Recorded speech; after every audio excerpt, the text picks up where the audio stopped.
Hi అండి. Welcome back to Lucky's kitchen world. అందరూ బాగున్నారా? నేను కూడా చాలా బాగున్నాను. మీరందరూ కూడా బాగుండాలని మనస్ఫూర్తిగా కోరుకుంటున్నాను. ఇంకా మన వీడియోస్ ఎవరైనా కొత్తగా చూస్తున్నట్లయితే ప్లీజ్ లైక్ చేయండి. అలాగే మన ఛానల్ని సబ్స్క్రైబ్ చేసుకుని సపోర్ట్ అయితే చేయండి. మీ సపోర్ట్ ఎప్పుడు ఇలాగే ఉండాలని మనస్ఫూర్తిగా కోరుకుంటున్నాను. ఇంకా మన వీడియోస్ని చూస్తూ లైక్ చేస్తూ సపోర్ట్ చేస్తూ ప్రతి వీడియోకి మంచిగా కామెంట్ పెడుతున్న వాళ్ళు ప్లీజ్ ఈ వీడియోని కూడా లైక్ చేసి ఒక స్వీట్ కామెంట్ అయితే చేసేయండి. ఇంక వీడియోలోకి అయితే వెళ్ళిపోదాము.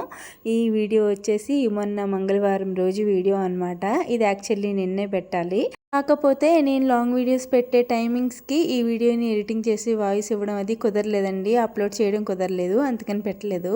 ఇంకా ఆ రోజు మంగళవారం కదా, నాకేమో థర్డ్ డే అనమాట. ఉదయం లేచి ఇంక పనులన్నీ చేసుకునేటప్పటికి చాలా టైం అయిపోయింది నాకు. పిల్లలు ఉన్నారు కదండి ఇంట్లో, ఎక్కువ బట్టలు అవి ఉన్నాయన్నమాట. ఎక్కడవక్కడే ఇంకా అన్నీ చిరాగ్గా ఉన్నాయి. ఫస్ట్ అయితే బట్టలన్నీ వాషింగ్ మిషన్లో వేసేవి వాషింగ్ మిషన్లో చేత్తో ఉతికేవి చేత్తోని అన్నీ కంప్లీట్ చేసుకొని నేను ఫ్రెష్ అయిపోయి అప్పుడు మొత్తం ఇల్లంతా శుభ్రం చేసుకునేటప్పటికి గంట టైం పట్టింది నాకు, లోపలంతా శుభ్రం చేసుకునేటప్పటికి. 2 days మనం ఇంట్లో ఏ పని చేయకుండా ఏం ముట్టుకోకుండా ఉన్నాము అంటే ఇల్లు ఎలా ఉంటుందో ఒకసారి ఆలోచించండి. ఇంకా అలా ఉందన్నమాట నాకు. బట్టలు అందులో పిల్లలు ఉన్నారు కదా, పిల్లలు లేకపోతే అంత చిరాకు అవ్వదు. పిల్లలు ఉన్నారు కదా, అటు ఇటు పడేశారనమాట. అవన్నీ కూడా నాకేమో మళ్ళీ కలపబుద్ధి అయ్యేదనమాట. ఇంకా అవన్నీ కూడా ఉతికి ఆరేసాను. అందుకనే చాలా బర్డెన్ అయిపోయింది నాకు ఈసారి పని. లోపల శుభ్రం చేసుకునేటప్పుడు కూడా చాలా టైం పట్టేసింది. ఇంకైనా తప్పదు కదా, అంతా క్లీన్ చేసుకుని ఇంకా పిల్లలకి టిఫిన్ ఏమో ఇడ్లీ వేసేసాను అనమాట. నేను ఇంట్లో శుభ్రం చేసుకునే ముందే ఇడ్లీ వేసేసాను. వంటగది ఒకటి నీట్గా తుడిచేసుకొని ఇంకా అప్పుడు మిగతా పనులన్నీ చేసుకోవచ్చు, లోపు ఇడ్లీ కూడా ఉడుకుతూ ఉంటుంది కదా అని చెప్పేసి ఇడ్లీ వేసేసాను అనమాట. మా లక్కోడికేమో హెల్త్ బాగాలేదు అప్పటికి. ఇప్పుడైతే బాగానే ఉందండి. మళ్ళీ ఇప్పుడు ఎలా ఉంది అని అడుగుతారు. అప్పటికి అస్సలు తగ్గలేదన్నమాట. నైట్ ఫుల్ ఫీవర్ వచ్చేస్తుంది. ఇంక సిరప్స్ వేసినా కానీ 1 గంట 2 గంటలు అలాగా వేడి తగ్గుతుంది, కానీ మళ్ళీ వేడి వచ్చేస్తుంది అనమాట. ఇంకా డాక్టర్ గారి దగ్గరికి మళ్ళీ ఒకసారి వెళ్ళి కలవచ్చు అని చెప్పేసి ఇంక వెళ్దామని ఫస్ట్ ఇంట్లో అంతా శుభ్రం చేసేసుకొని ఇంకప్పుడు వెళ్దామని చెప్పి ఫాస్ట్గా పనులన్నీ చేసేసుకున్నాను. 10:30 అయిందనమాట నాకు మొత్తం అంతా పని కంప్లీట్ అయ్యేటప్పటికి. పనులన్నీ కంప్లీట్ చేసేసుకొని పిల్లలకైతే టిఫిన్ పెట్టేశాను. ఇంకా ముందు రోజు చట్నీ ఉంటే అది వేసేసి ఇడ్లీ అయితే వేసేసాను కదా, కొంచెం సింపుల్గా అయిపోతుంది పని అని చెప్పి. పిల్లలకైతే పాపం టిఫిన్ కూడా లేట్ అయిపోయింది కదా, 10:30 అయిపోయిందని చెప్పి ఫస్ట్ పిల్లలకి టిఫిన్ పెట్టేసి తర్వాత నేను కూడా తినేసాను. ఇంకా మా లక్కోడికి బాగాలేదు, నాకేమో అసలు తినబుద్ధి కావట్లేదు ఇడ్లీ, కానీ తినాలి ఎందుకంటే ముందు రోజు నైట్ కూడా నేను తినకుండా పడుకున్నాను. ఇంకా పొద్దున్న టిఫిన్ కూడా తినలేదు అంటే నాకు ఎవరో ఒకరు సేవలు చేయాలి అని చెప్పేసి ఇంక అందరూ పిల్లలు ఉన్నారు, మా హస్బెండ్, వీళ్ళందరినీ ఎవరు చూసుకోవాలి, నేను శుభ్రంగా తినేసి వాళ్ళని చూసుకోవాలి కదా అని చెప్పి ఇంకా టిఫిన్ అయితే తినేసాను అనమాట. ఇంకా తిన్న వెంటనే లంచ్ అయితే ప్రిపేర్ చేసేస్తున్నాను. కుక్కర్లో అన్నం పెట్టేసి ఇంకో పక్క కర్రీకేమో ములక్కాడ ఎండు రొయ్యలు వండుదామని చెప్పేసి ఎండు రొయ్యలు అయితే ఒలిచి పెట్టేసుకున్నాను. ఇంక ఉతికిన బట్టలు అవి ఉంటాయి కదండి, ఇంకో పక్క అవి ఎండలో వేసేసుకొని ఇంకా పనులన్నీ టకటకా కంప్లీట్ చేసుకుంటున్నాను అనమాట. ఒక పక్క మా ఆయనేమో వంట తర్వాత చేద్దులే, ఫస్ట్ హాస్పిటల్కి వెళ్ళొచ్చేయచ్చు అని చెప్పారు. వెళ్దామంటే మళ్ళీ ఇంట్లో పిల్లలు ఉన్నారు కదా, ఇంకా వాళ్ళకి వచ్చేటప్పటికి లేట్ అవుతుంది. వచ్చిన తర్వాత వంట చేయాలంటే 2-2:30 అయిపోతుంది భోజనం చేసేటప్పటికి. ఇంకా మేము హాస్పిటల్కి వెళ్ళేదేమో రామచంద్రపురం వెళ్తామన్నమాట. మాకు రామచంద్రపురానికి 14 kilometers ఉంటుంది డిస్టెన్స్.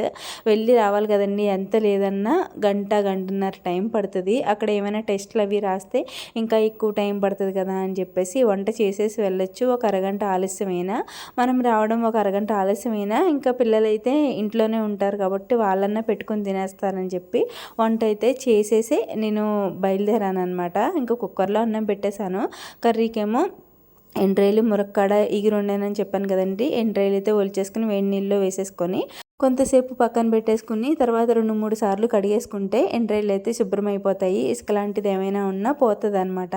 ఇంకా కర్రీ అయితే వండుతున్నాను. అన్నం అయితే విజిల్స్ వచ్చేసాయి. ఇంకో పక్క మా ఆయనకి రాగి జావ కావాలి. రాగి జావ కాసేసి ఇంకా నేనైతే కొంచెం కాఫీ పెట్టుకున్నాను. అప్పటికే 11 అయిపోయిందనమాట హాస్పిటల్కి వెళ్ళడానికి. ఇంకా మా లక్కోడిని కూడా స్నానం చేయించేసాను. స్నానం మెయిన్ ఇంపార్టెంట్ అండి. జ్వరం వస్తుంది కదా అని చెప్పి చాలామంది స్నానం అది చేయించరు, ఒళ్ళు వేడిగా ఉంది అని చెప్పి స్నానం చేయించరు. ఈ వేసవి కాలంలో వచ్చేదే ఉడికి జ్వరం అనమాట. దానికి స్నానం చేపిస్తేనే కొంచెం వేడి తగ్గుతుందనమాట. కొంచెం ఫ్రెష్‌గా కూడా ఫీల్ అవుతారు వాళ్ళు. స్నానం చేశారనుకోండి వాళ్ళలో ఉన్న కొంచెం లేజీనెస్ ఇంకా నీరసం కూడా స్నానం చేస్తేనే తగ్గుతది. పిల్లలకి స్నానం అది చేయించకుండా అంటే జ్వరం వచ్చేటప్పుడు స్నానం చేయించకుండా అలా ఉంచామనుకోండి వాళ్ళకి ఇంకా ఎక్కువ నీరసంగా అనిపిస్తది. అన్నీ నా ఫీలింగ్ అనమాట. నేను అలా అనుకుంటాను. ఇంకా అందుకనే మా హస్బెండ్ అయితే వద్దని చెప్తారు, స్నానం చేయించొద్దు, వద్దు జ్వరంగా ఉంది కదా అన్నారు. అలా కాదు, వేడి తగ్గుతుంది, లోపల బాడీలో ఉన్న హీట్ తగ్గుతుంది. నైట్ అంతా తడిబట్ట పెడుతూనే ఉన్నాను. తడిబట్ట పెడితేనే ఒళ్ళు చల్లగా ఉండేది, లేకపోతే వేడెక్కిపోయేది. ఇంకా స్నానం చేపిస్తే బాడీలో ఉన్న హీట్ ఏమైనా ఉంటే తగ్గుతుంది అని చెప్పి స్నానం చేపించేసి ఫ్రెష్గా బట్టలు వేసి కూర్చోబెట్టాను అనమాట. అప్పుడు కొంచెం ఇడ్లీ తింటానని చెప్పింది. అప్పుడే 3-4 డేస్ నుంచి అన్నం మెతుకు కూడా నోట్లో పెట్టుకోవట్లేదు. ఇంకా స్నానం చేయించిన తర్వాత ఇడ్లీ పెట్టమ్మా అంటే ఒక ఇడ్లీ తిందనమాట. కొంచెం చట్నీ నంచుకుని తింది. నోరు బాగోదు కదండి జ్వరంగా ఉన్నప్పుడు. ఇంకా ఒక ఇడ్లీ చట్నీ నంచుకుని తినేసి కొంతసేపు అలా కూర్చుందనమాట. చాలా అంటే చాలా వీక్ అయిపోయింది. ఇంక పడుకునే ఉండేది. 3-4 డేస్ నుంచి అన్నం తినకుండా అలా పడుకునే ఉండేదన్నమాట. నాకా తిరిగి తిరిగి పిల్లలదేంటి అసలు తిరగట్లేదు, ఇలా పడుకొని ఉంటే ఏదోలా అనిపించేదనమాట. పిల్లలు అల్లరి చేస్తేనేమో అల్లరి చేస్తున్నారు అంటాము, అదే వాళ్ళు తిరగట్లేదు అలా కూర్చున్నారంటే అస్సలు తోయదు మనకి. ఏదో ఒక అల్లరి పని చేస్తేనే మనకి కొంచెం మనసు ప్రశాంతంగా ఉంటుంది. నిజంగా ఇలా పడుకుంటే నాకు నిజంగా పిచ్చలేసేదండి. ఇదేంటి ఇలా పడుకునే ఉంటుంది, లేసి కొంచెం అల్లరి చేస్తే బాగుండు, ఆడుకుంటే బాగుండు అని నిజంగా అలా అనుకునేదాన్ని నేను. కొంచెం లేసి తిరిగితే బాగుండు అని చెప్పి, ఎప్పుడు తిరుగుతుందో ఏంటో అని చెప్పి ఇంకా పిచ్చి వచ్చేసేది అనమాట నాకు. ఇంతలా నీరసం అయిపోయింది ఏంటి, ఇంతలా నీరసం అయిపోయింది ఏంటి అని చెప్పి ఆ టెన్షన్లో ఆ పిచ్చిలో నాకు మా ఆయన్ని కూడా తిట్టేసేదాన్ని అనమాట. ఏం చేస్తున్నానో అసలు తెలిసేది కాదు. ఎందుకంటే నైట్ నిద్ర ఉండేది కాదు. పగల పనులేమో మామూలుగానే చేసుకోవాలి. ఇంట్లో పిల్లలు ఉన్నారు, ఇంకా వాళ్ళని చూసుకోవడం, ఇంట్లో పనులు చేసుకోవడం, ఇంకా జ్వరం లెక్కోడు ఏం తినట్లేదు, ఎన్ని మెంటల్ టెన్షన్ కింద బుర్రలో ఉండిపోయాయి అనమాట. ఇంకా చాలా చిరాగ్గా అనిపించింది. ఇంకెలా కాదు, ఒకసారి హాస్పిటల్కి ఇంకొకసారి వెళ్ళి జ్వరం తగ్గట్లేదండి, ఏదైనా టెస్ట్లు ఏమైనా చేయించమంటే చేయించేయచ్చు అని చెప్పి తీసుకెళ్ళామన్నమాట. తీసుకెళ్తే అప్పుడు రాసిన సిరప్స్ చూసి మళ్ళీ వేరే సిరప్స్ రాశారు. అంటే యాంటీబయాటిక్ రాయలేదు అప్పుడు. ముందుసారి వెళ్ళేటప్పుడు నార్మల్గా అంటే పెద్ద ఎక్కువగా లేదు కానీ నార్మల్గా ఉంది జ్వరం అని చెప్పి నార్మల్ పారాసెటమాల్ సిరప్ ఉంటుంది కదా, అది రాశారనమాట. ఇంక ఈసారి వెళ్ళేటప్పుడు అయితే అన్నీ చెక్ చేసి అంటే నార్మల్గా లక్కోడిని 3-4 ఇయర్స్ నుంచి ఆయనే చూస్తున్నారు. అంతకుముందు వేరే డాక్టర్కి చూపించే వాళ్ళము. ఇప్పుడు ఆయన మాకు అవైలబుల్లో లేరు, కొంచెం దూరంగా ఉంటున్నారు. ఇంకా 3-4 ఇయర్స్ నుంచి ఈయనకే చూపిస్తున్నామన్నమాట. బాడీ అది చూసి అంటే అంతా చెక్ చేసి కాల్షియం తక్కువగా ఉంది, కొంచెం వీక్గా ఉంది అని చెప్పేసి కాల్షియం సిరప్స్ ఇంకా కొన్ని సిరప్స్ రాశారనమాట. బలానికి టానిక్లు అవి ఉంటాయి కదా, అవి రాశారు. 3-4 మంత్స్కి ఒకసారి చెకప్కి రమ్మన్నారనమాట. ప్రస్తుతానికైతే అవేమీ వాడకండి బలానికి అవిని, ఇప్పుడు జ్వరం తగ్గిన తర్వాత 1 వీక్ పోయిన తర్వాత వాడండి అని చెప్పి జ్వరానికైతే యాంటీబయాటిక్ రాశారండి. యాంటీబయాటిక్ నిజంగా చాలా బాగా పనిచేస్తుంది. ఎక్కువ జ్వరం బాగా ఎక్కువగా ఉంది, హై ఫీవర్ ఉంది అంటే కంపల్సరీ యాంటీబయాటిక్ వాడామంటే జ్వరం తగ్గుతుంది అనమాట. మళ్ళీ నార్మల్ సిరప్స్ ఎంత వేసినా తగ్గదు, యాంటీబయాటిక్ వేస్తే టక్కుమని తగ్గుతుంది అనమాట. ఇంకా యాంటీబయాటిక్ రాసిన వెంటనే ఇంటికి రాగానే వేసాను. ఆ సిరప్ వేసిన తర్వాత హాయిగా కొంచెంసేపు పడుకుంది. మధ్యాహ్నం కొంచెంసేపు అంటే కొంచెంసేపు కాదండి, చాలాసేపు పడుకుంది. ఎప్పుడు పడుకుందంటే మధ్యాహ్నం మేము ఇంటికి వచ్చేటప్పటికే 1:30 అలా అయిందనమాట. అప్పుడు పడుకొని ఈవినింగ్ 4:35కి లేచింది, ప్రశాంతంగా పడుకుంది. అప్పుడు కొంచెం యాక్టివ్గా లేచిందనమాట. ఇంకా సిరప్ మహిమ ఎలా ఉంది, యాంటీబయాటిక్ వేసుకుంటేనే తగ్గుద్ది అని చెప్పి నేను అనుకున్నాను ఇంట్లో. అంటే ఇప్పుడు ఆయన రాస్తారు అలాగా, జ్వరం వచ్చినప్పుడు తప్పకుండా యాంటీబయాటిక్ రాస్తారు. అది ఈసారి రాయలేదనమాట. అంటే మేము తీసుకెళ్ళేటప్పుడు కొంచెం జ్వరం తక్కువగా ఉంది, అందుకని చెప్పి రాయలేదు. కానీ ఆ యాంటీబయాటిక్ వాడితే కానీ జ్వరం తగ్గలేదనమాట. ఇంకా ఉదయం సాయంత్రం కూడా వేశాను. మ్యాక్సిమం చాలా క్యూర్ అయిపోయింది నైట్కి. ఇంకా మర్నాడికి కూడా చాలా ఫ్రీగా ఉందన్నమాట. మర్నాడు ఉదయం లేచేటప్పటికి చాలా ఫ్రీగా లేచింది. అమ్మయ్య తగ్గింది అనుకున్నాను అనమాట. ఇంకా జ్వరం అయితే యాంటీబయాటిక్ వాడాను కాబట్టి తగ్గిందండి. ఇంటికి వచ్చిన తర్వాతే కొంచెం రిలాక్స్గా ఉంది. ఇంకా సిరప్ వేసిన తర్వాత కూడా కొంచెం ఫ్రీ అయిపోయింది. ఇంకా లేచిన తర్వాత అన్నం తిందనమాట. అన్నం పెట్టకూడదు అంటారు. పెట్టకపోదామని అనుకున్నాను నేను కూడాని. కానీ అన్నమే కావాలని చెప్పి ఏడ్చింది. ఇంకా కొంచెం పెరిగేసి అన్నం తినిపించాననమాట. ఇంకా మా భోజనాలైతే మేము ఇంటికి వచ్చేటప్పటికి 1:30 అయిందని చెప్పాను కదా. వచ్చిన వెంటనే లక్కోడైతే సిరప్ వేసుకుని పడుకుంది. ఇంకా మేమైతే పిల్లలకి ఆల్రెడీ వంట చేసేళ్ళాను కదా. ఫస్ట్ పిల్లలకైతే తినిపించేశాను. ఇంకా అందరికీ కంచాల్లో పెడుతుంటే గంటల సేపు తింటున్నారు. ఇంకా ఎక్కువ సామాన్లు కూడా అయిపోతున్నాయని చెప్పి నేనే అందరినీ దగ్గర కూర్చోబెట్టి ఒక్క కంచులోనే అన్నం పెట్టేసి తినిపించేశాను. చక్కగా పిల్లలు తినేసిన తర్వాత నేను మా ఆయన కూడా తినేసి నేను అప్పుడే ఈ పానీపూరి చేద్దామని చెప్పి 4-5 రోజుల నుంచి వాళ్ళని ఊరిస్తున్నాను అనమాట. ఇంకా లక్కోడికేమో హెల్త్ బాగాలేదు కదా, నాకు చేయడానికి అవ్వట్లేదు. ఇంకా లక్కోడికి తగ్గిన తర్వాత చేస్తానంటే ఊరుకోలేదు. ఆ రోజు కొంచెం క్యూర్ అయింది కదా, హాస్పిటల్కి వెళ్ళి వచ్చిన తర్వాత కొంచెం ఫ్రీ అయిందని చెప్పి ఇంకా ఆ రోజు పిల్లల కోసం పానీపూరి అయితే చేశాను. అప్పటికే వచ్చి 3 డేస్ అవుతుంది కానీ పిల్లలు వాళ్ళ కోసం ఏమీ చేయలేదు. ఇంక లక్కోడికి జ్వరం వల్ల ఇంట్లో ఏది ఉంటే అదే తినేసేవారనమాట. ఇంకా వాళ్ళకంటూ స్పెషల్గా ఏం చేయలేదు.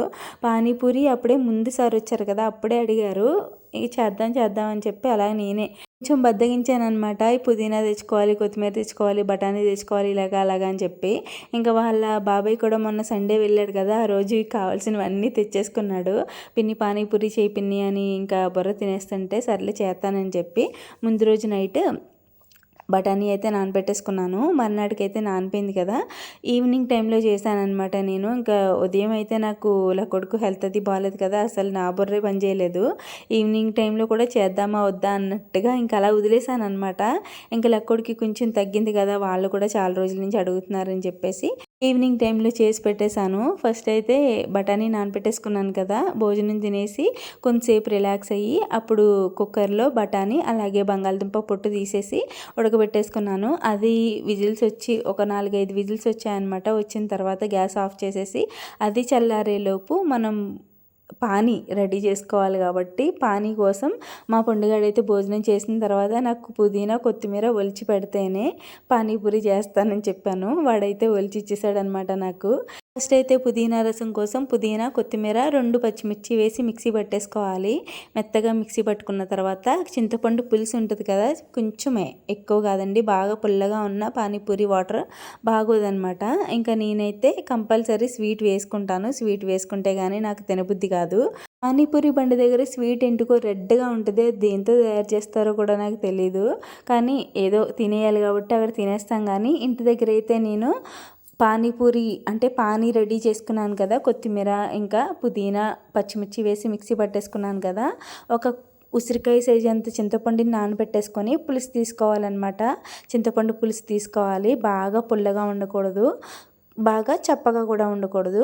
ఆ పులుసుని తీసుకొని దాంట్లోకే నేను పుదీనా అవి మిక్సీ పట్టుకున్న పేస్ట్ ఉంది కదా, ఆ పేస్ట్ వేసేసుకొని నేను స్వీట్ తింటాను కాబట్టి ఆ చింతపండు పులుసులోనే 2 స్పూన్లు బెల్లం పొడి వేసేసుకొని కలిపేసుకున్నాను. మాకు అందరికీ కూడా స్వీట్ ఉండాలి కంపల్సరీ, అందుకని చెప్పి ఇంకా 2 స్పూన్లు బెల్లం పొడి వేసేసుకొని కలిపేసుకున్నాను. అంతేనండి, ఇంకా అంతకు మించి ఏం అక్కర్లేదు.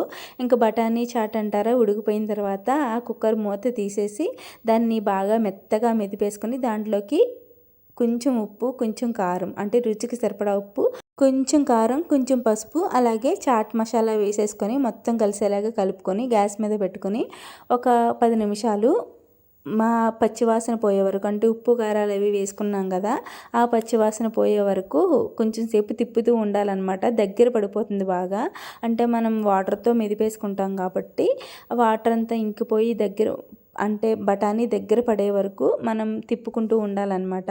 నార్మల్గా చాట్లా చేసుకోవాలి అంటే దాంట్లోనే కొంచెం వాటర్ వేసుకొని పల్చగా చేసేసుకోవడమే. నేనైతే ఇంట్లో సింపుల్గా ఇలాగే చేసుకుంటానండి. పానీపూరి బండి దగ్గర పెట్టే అంత ఎత్తాయం అయితే ఏం పెట్టను, సింపుల్గా ఇలాగే చేసుకుంటాను. అంతేనండి, బఠానీ కూడా రెడీ అయిపోయింది కదా, ఇంకా పూరీలు వేపుకొని తినేయడమే. ఇంకా నేనైతే బయట పనులన్నీ చేసుకుని వస్తాను అంటే పిల్లలు వెయిట్ చేస్తానన్నారు. ఇంక బయట పనులన్నీ చేసుకునేలోపు మా చేంజ్ చేసే అతను ముంజికాయలు తెచ్చిచ్చాడు. మేము ఉదయమే ముంజులు కొనుక్కున్నాము, వస్తూ డజన్ 100 రూపాయలు అనమాట. అవి తిన్నాము. ఇంక ఈలోపు సాయంత్రం ముంజికాయలు వచ్చాయన్నమాట. ఫ్రెష్గా తిన్నాము, టేస్ట్ అయితే చాలా బాగున్నాయి తీయగా. ఇంకా తినేసి అప్పుడు పానీపూరి వేపాను అనమాట. పిల్లలు అయితే ఫుల్ ఎంజాయ్ చేస్తూ తిన్నారు, టేస్ట్ కూడా చాలా చాలా బాగుంది. ఇంట్లో చేసుకుంటేనే బెటర్ అనిపించింది. ఫైనల్లీ వాళ్ళ కోరికైతే తీర్చేశాను కదా. ఇంతే ఈ వీడియో, మళ్ళీ వీడియోలో కలుద్దాం. Thanks for watching.